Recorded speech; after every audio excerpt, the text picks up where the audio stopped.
The following is a special presentation of Tony Curry Radio. Keep your mission on your mind and your mind on your mission.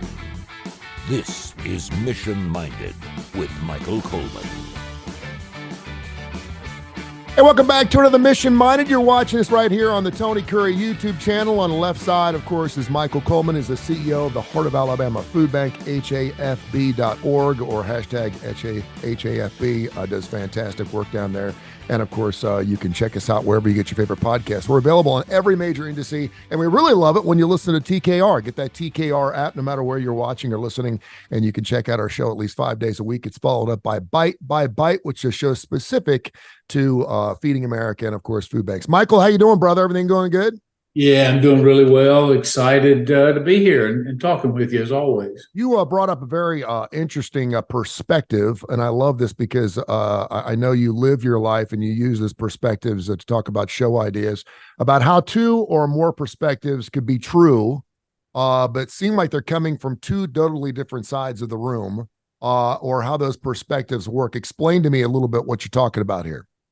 Yeah, so this is something that I've dealt with a lot, and it's funny. Lots of times I'll just be reading about things, and I'm like, oh, I've lived this for over and over. And so what happens when you have conflicting perspectives? And it's interesting sometimes because if there's been times to where I have a perspective and somebody else has a different perspective, and you're both saying what you saw, and you're interpreting what you see, but you're telling two different stories. And so people will be like, well, somebody's lying. Mm-hmm. You ever had a brother and sister fighting, and they come to you as a parent and they're like, well, this happened. And wait a minute, that's two completely different stories. Somebody's lying. Now, in that case, lots of times somebody is lying. But is it possible to have two different perspectives and both be telling the truth? And what I found was, especially when I would be the moderator in that group, and I could say, okay, you tell me your story, and then you tell me your story. And on the surface, the facts seem different. You're like, well, you can't have dueling facts. But what's so interesting is how do those facts come about? How do two people who are both being honest look at the same event and speak about it differently, much differently? And so as I was looking through that, it's just, if you think about even siblings in the same household can grow up with a different experience. Mm-hmm. An older sibling is, like I used to tell my daughter all the time, I said, you were our guinea pig. We were learning how to be parents. There were lots of mistakes I made on you that your little sister did not have to endure. We were much more strict at first with my oldest than we were the youngest. It tends to get more lax as you, as a parent, keep having children. And you're like, I don't care, just whatever, by the time, and you want to be the perfect parent in the world. But if you think about it, our experiences are different. So how we interpret an event, or how we interpret what happened, can be vastly different depending on what our own frame of mind is. Are we somebody who's very emotional? Are we somebody who's just the facts and kind of withdrawn and just unemotional, just, well, no, this is the facts, this is what happened? And again, that can play into it. And people can just not only see things different, but have different reactions. When I see something, sometimes the older I get, I find this more and more true. I cannot stand to see animals suffer. Mm-hmm. And I know animals are killed. I know we produce meat, all that kind of stuff, and I want to do that as humanely as possible. When I see an animal, it's just an innocent animal just sitting there suffering. Oh, it just moves me so deep to just want to do it deeply. And then other people are like, I have a buddy who castrates bulls all the time. No thinking about it, Yeah. And so again, it's just different. So you take all those kind of things. So you have this emotion in it. You have your experience, how I'm going to interpret it. And we create a lens The real danger, though, is when that lens gets fixated or gets fixed, I should say, at age, let's say 30. And so what happens over time is that wisdom comes about, more experience, more exposure to different things. You hope your lens continues to modify to match your life experiences. But oftentimes we see where people just get locked in, and this is my perspective, and it's the right perspective. And people will go down to the mat fighting over their perspective. And they don't leave room for other people's views. They don't leave room for that. Well, this person is just as passionate about what they saw, even though it's different than yours. And it can, in a home or in a work environment, it can cause such chaos and tension and just totally destroy a work culture and a work environment. It makes it not just miserable for those two, but for everybody else involved. We've actually talked about this on some previous shows. This is deep. This is really good, though. But when you've dug your heels in on something that you've believed in your entire life, and then you finally decide to debate and then look at it from a different perspective, and you start seeing the other side, it is incredibly liberating. It doesn't mean you have to believe that other side, but if you're actually wanting to understand it. So let's say the whole idea, and we've had two major things just happen in the last few days that I don't see anyone thinking that we are going to find common ground. That, of course, is the UAW and the Ford strike, and it looks like they've gotten it. They were so far apart, and somehow they're together. I guess it takes a rock bottom to a point where some of the workers were actually saying, "Listen, I want to go back to work. I've had enough of this." The other thing was the Speaker of the House. I don't think anyone thought they were ever going to find a Speaker of the House. They find this Johnson guy who no one even knew, and all of a sudden we have ourselves a speaker. So talk about a little bit about what's the best way to find common ground with someone that has a totally different perspective than you do, but you're kind of on the same point, if you know what I mean.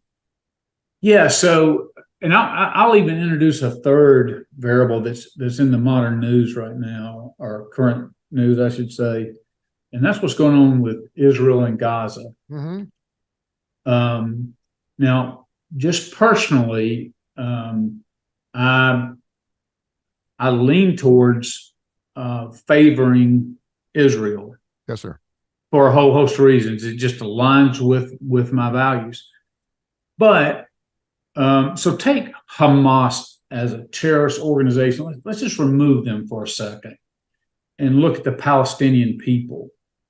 And when you listen to that, like right now, there is Palestinian suffering. Now, Israel comes back and says, well, Palestinians do have fuel. You say your hospitals are going to be shut down. Well, you do have fuel. As a matter of fact, Hamas has 500,000 gallons of fuel, but they won't take care of their own people because they're saving it for conflict. Mm-hmm.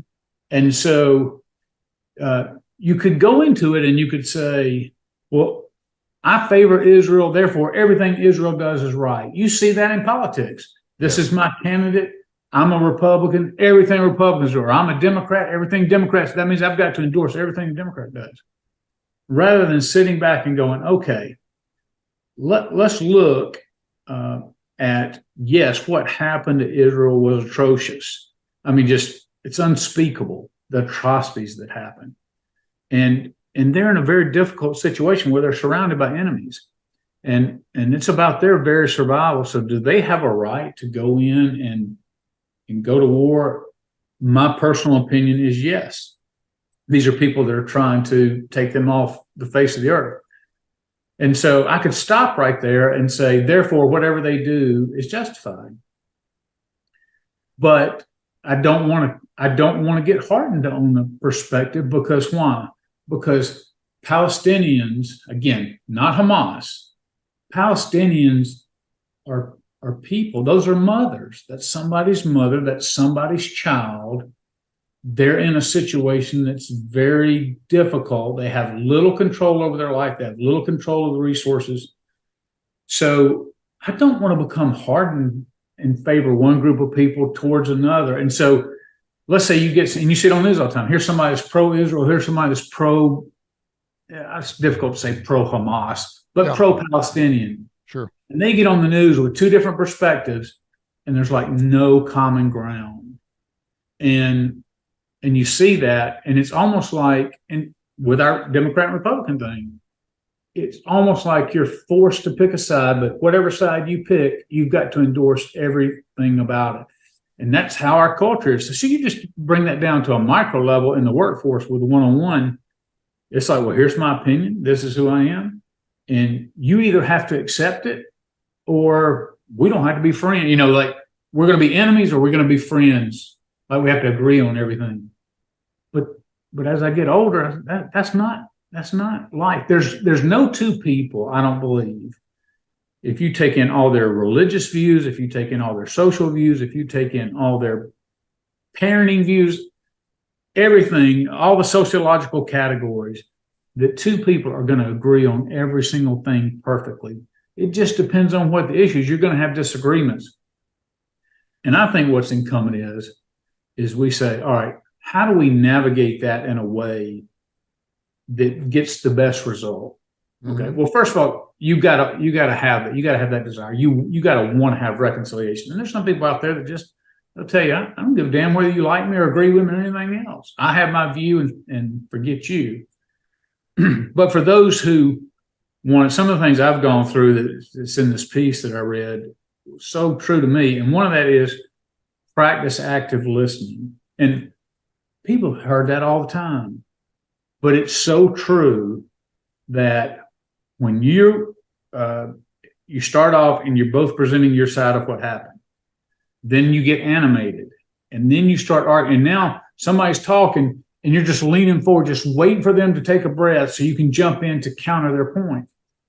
And so there have been times where I'm like, nope, I need to just shut down my mind and say, I really want to understand where they're coming from. And when I've done that, oftentimes my perspective, that lens I've talked about, now gets changed because I'm listening to learn. Yes. I'm not listening to argue and fight. I'm listening because, and then I say, oh, I understand why when I said this, they took it racially, or they took it as an insult, because in their neighborhood growing up, this word was offensive. Yeah.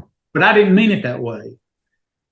But if I don't shut my own mouth for 5 seconds and say, okay, help me understand what you're seeing. You have a perspective. I'm acknowledging that. I don't get your perspective, but I'm open to trying to see the world through your eyes. So I'm going to be quiet and you just speak. And I just want to listen. I don't want to calculate an argument. And sometimes by allowing that person to speak, they will actually get a different perspective in their brains as well. If you because sometimes no one's allowed them to speak their mind fully. And I'm not saying they'll talk themselves into a corner or say something that but it'll make them think as well, because they're hearing the words coming out of their own mouths, correct? I mean, just let them talk. Yeah, exactly. So I've been in discussions with people before, and I'm like, gone through that. It may not have worked itself out exactly like I'm describing, but bottom line is I'm listening. And then I said, and then what we found out was, I go, oh, I didn't understand that. And then I said, and so I did, if you were to take that out of the equation, you see what I said was not in target. And they're like, oh, now I get your perspective because I've removed the sensitive issue. And so you can find reconciliation and you can go forward now knowing that your perspective about your person is they're not just an idiot, or they're not trying to be argumentative. I said something or did something that provoked something that may not have provoked me, but provoke them based on what's happened to them in their life or whatever. So that's one thing, active listening. But the other thing I've found that's very true and very helpful is when you're relating is state of the facts. Now, if I've learned one thing about leading an organization is not everybody's going to work out in your organization. And if you truly are interested in being fair to somebody, you want to document what you're doing. And the reason for that is because you want to document that I gave, here's where I explained exactly what my expectations were. Here's where I explained this. And yes, that's a legal kind of a CYA kind of thing. But you want to make sure. I mean, I tell my directors when they come in right now, if they want to fire somebody, I'm like, okay, well, talk me through it. Show me your documentation, not as a CYA, but out of fairness to the employee. Show me that you've trained them, that you've given them the opportunity to be successful before you do that. And when we document things, and I'm certainly guilty of this, I'm like, okay, I had an interaction with this person, and he was very moody, and he was just extra confrontational, you know. And so what I'm doing is, and I'm describing and really ascribing moods and motives and everything else. And because when they come in, it's very subjective. Because when they come in, they go, well, I thought we were just having a conversation. I came across as moody. So what you have to say is we were having a conversation, and one of the parties began to have an elevated voice. You're not describing bad motives. You're just describing the facts as to what happened. Yeah. But what it does is it keeps you from, because nothing frustrates me more than somebody to say, well, why are you so angry? And lots of times when even if you bring this into the family relationship, my wife and I are arguing about something, and I may just be like, I'm not really mad, but she's like, why are you yelling at me? Or why are you so angry? And then that, of course, that just makes me more angry and frustrated.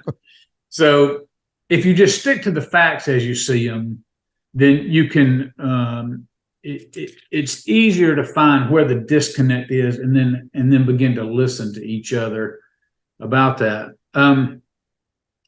And I'll say also is a willingness to go deeper than surface level. And what I mean by that is when you're having a conversation, it helps to understand that it's human nature to get entrenched in your own views. Yeah. And so if you know that, then you have to know that it's a possibility that based on your experience, based on your interpretation, based on maybe what you want to happen, you're slanting things. It's at least a possibility. Wait a minute, I'm so convicted on my views, but it could be I've got this thing wrong. And so we've got to humble ourselves, and so we stick to the facts and we say it, but then we're also willing to go deeper and say, well, this is a sensitive topic for me. You know, you threw out a gay slang, for instance, and maybe I have somebody that I'm close to that's battling the whole issue of same-sex attraction. Mm-hmm. And maybe I'm sensitive to it. You know, it could be anything like that. And maybe you use something and you were not even trying to be disparaging, but I interpreted it that way because I'm uber sensitive about this subject. So just understand, if you're going in there to say, well, I'm right and I'm here to prove you're right, that's not a recipe for reconciliation. And that's ultimately what you want. You want peace, you want reconciliation. But then the last thing I'll say is this: sometimes you just got to agree to disagree. Yep. You can go through it all and you just end up in two different places. And just this morning in my Rotary, I was talking to a gentleman that I have all the respect for in the world. And I gave a perspective on something, and he just came right out and said, well, I believe exactly the opposite of that. And my initial reaction was defend, tell him why he's wrong. And I reeled my emotions in, and I was like, really? Well, that's kind of been my experience, but help me understand. You know, maybe there's something I'm missing. What do you see? What do you understand? And then I'm like, all right, Michael, shut your brain down. We're not here to argue. We're here to learn perspectives. And I did get more informed about this. It didn't ultimately change my mind, but us going deeper into it and understanding. And he had a perspective because it was about city politics, and he had led the chamber for a full year here in Montgomery. So, hey, I didn't realize that he had an insider's perspective on some city government things. And I was like, oh, okay, well, maybe he does know more about this than I do. But ultimately, I never let a disagreement about a topic interfere with, or try not to interfere with, how I feel about that person. Yeah. Because even though we're vastly different on any one particular issue, I still want to care about that person authentically and say, okay, I get it. We're there's no gray here. I'm black, he's white. Let's set it aside. But you know what? We agree on 97% of the things out there, and I know this person's good. So why destroy a friendship?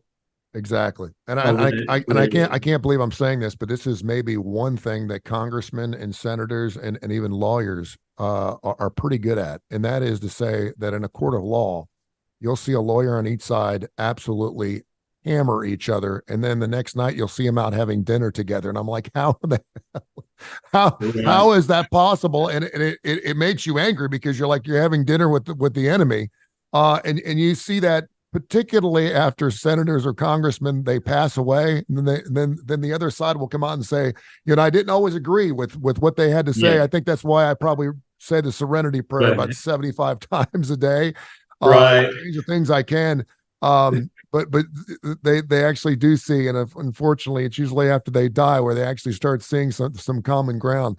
Do you have any other? This is a well-known story about Ronald Reagan and Tip O'Neill. Tip O'Neill, liberal senator from I think from Massachusetts, certainly from the Northeast, and here's Reagan coming in, a conservative, and they would battle each other tooth and nail. I mean, and fight and scrap and cuss and fuss and all that kind of stuff. But when the day was over, they go have a beer together. Yeah. And because they realized, and again, we've lost that in our political system where, yes, we're fighting for different things, and maybe we disagree on 80%. But I have stood with people, again, when I recognize that my view is imperfect. When I've come to terms with that, it's so humbling to me because I recognize that's a 25-year-old Michael's reaction. I've got the world figured out. It's all black and white. And now I'm like, I'm fixing to be 58, and man, I finally know how much I don't know. And I have seen some of the greatest people that we may vote differently or see perspective, and this is really on both sides of the aisle, but are some of the most authentic, greatest community members, love their families, want the best for their families, are honest as the day is long, with the old proverbial give you the shirt off your back kind of thing on both sides of the aisle. But we may just disagree on a political issue, but it doesn't take away from their humanity and who they are. And I'm like, I want to be close with this person.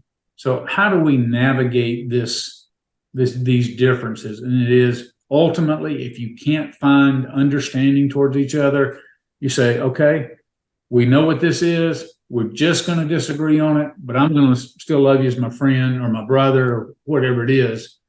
And that's just the way I've just decided I want to live my life. And that's incredibly healthy. And I think a lot of people try to do that. They may disagree with someone's ideologies, but they love the human being. And I mean, ultimately, that's what we're all here to do, right? Yeah. I mean, yeah, we really absolutely. are. I mean, and I'll even go as far as neighbors. Just in my neighborhood, you talk about relationships, but I mean, there's some things my neighbors do that I do not like, but if they ever need me at 3 o'clock in the morning, I'll be there for them. And I know they do the same thing for me. Talk just a little bit about just our neighbors, because it's close proximity, baby. And you want to know your neighbors, even the ones you don't really like a whole lot, those are the ones you probably need to keep a little closer. Well, and I tell you, people know if you live in any subdivision, you live in any neighborhood, and I remember an old Seinfeld thing where he's talking about his parents who had moved down to Florida, lived in Del Boca Vista condominiums, and he was explaining to Lane, you don't understand it. These people live their whole lives so that they can move down and create these rules that they can just govern each other over. And my mother, for about 20 years, lived in Florida, in Panama City Beach, Florida, in the boardwalk condominiums. And her whole day was obsessed about, oh, you can't leave your flip-flops here in front of the pool, or you can't leave this. I mean, it was all about the rules. So I identified, and I was just like, Neighbors, and I love true crime shows, and there's a whole thing about nightmare neighbors where people are murdered because the property line is 6 inches. And I thought to myself, really? I mean, I get it. 6 inches, they built a fence over your property line, but am I going to pull out a gun and end somebody's life because they took 6 inches of property? It's crazy. But if we would all just work towards, hey, I have a view. It's okay to have a view. It's okay to stand for your view. But don't be afraid to navigate this realm of, why do I have that view? Is it a perfect view, or do I still have some shaping to do in this area? And I'm black and white on very few things in my life. One of it is I'm very convicted of my faith in God's existence and His sovereignty. Amen. In my faith with Christ, all that kind of stuff. Those are things that I'm uncompromising on. Pretty much everything else, I'm willing to sit down and have a conversation and say, and look at, maybe I am wrong in that. There you go. And thanks for our conversation today. Mission Minded, you can hear at least 5 days a week right here on the TKR app. And of course, wherever you get your favorite podcast. And we love when you're watching. Our numbers are great here on our YouTube channel, the Tony Curry Radio YouTube channel, where you can check out all of our 14 shows. Until next week, my friend, thank you so much. We'll talk to you on Mission Minded. Yeah, enjoyed it as always.